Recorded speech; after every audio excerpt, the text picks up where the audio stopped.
ಇನ್ನು ರಾಯಚೂರು ನಗರದಲ್ಲಿ ಲೋಕೋಪಯೋಗಿ ಇಲಾಖೆ ಹಾಗೂ ನಗರಸಭೆಯ ನಿರ್ಲಕ್ಷ್ಯದಿಂದ ಜನ ಜೀವ ಭಯದಲ್ಲಿ ಓಡಾಡುವಂತಹ ಪರಿಸ್ಥಿತಿ ಬಂದಿದೆ. ಬಸವನಬಾವಿ ವೃತ್ತದಿಂದ ಸುಮಾರು 1 ಕಿಲೋಮೀಟರ್ ಅಂತರದಲ್ಲಿ 10ಕ್ಕೂ ಹೆಚ್ಚು ಒಳಚರಂಡಿ ವ್ಯವಸ್ಥೆ ಗುಂಡಿಗಳನ್ನು ಹಾಗೆ ತೆರೆದು ಬಿಟ್ಟಿದ್ದಾರೆ. ಲೋಕೋಪಯೋಗಿ ಇಲಾಖೆಯಿಂದ ಸಿಸಿ ರಸ್ತೆ ಕಾಮಗಾರಿ ಮುಗಿದು 2 ತಿಂಗಳುಗಳಾಗಿದೆ. ಆದರೆ ಯುಜಿಡಿ ಕಾಮಗಾರಿಯನ್ನು ಮಾತ್ರ ಅಪೂರ್ಣ ಮಾಡಿ ಸಾರ್ವಜನಿಕರ ಜೀವದ ಜೊತೆ ಅಧಿಕಾರಿಗಳು ಚೆಲ್ಲಾಟ ಆಡ್ತಾ ಇದ್ದಾರೆ. ನಗರಸಭೆ ಅಧಿಕಾರಿಗಳು ಕೂಡ ತಮಗೇನು ಇದಕ್ಕೂ ಸಂಬಂಧವೇ ಇಲ್ಲ ಅನ್ನೋ ರೀತಿಯಲ್ಲಿ ವರ್ತಿಸ್ತಾ ಇದ್ದಾರೆ.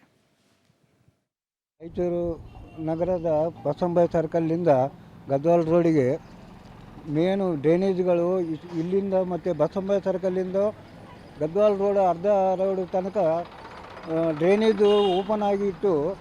ನಾವು ಕಾಂಟ್ರಾಕ್ಟಿಗೆ ಕೇಳಿದರೆ PWD ಬರ್ತದೆ ಅಂತ ಹೇಳ್ತಿದ್ದಾರೆ.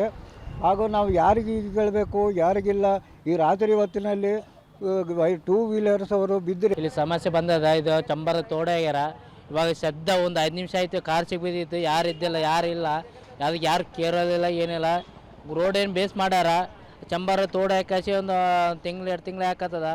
ಗದ್ವಾಲ್ ಮೇನ್ ರೋಡ್ ಇದು 24-23 ಇದು ಸೆಂಟ್ರ್ ಬಂದದ. ಅದು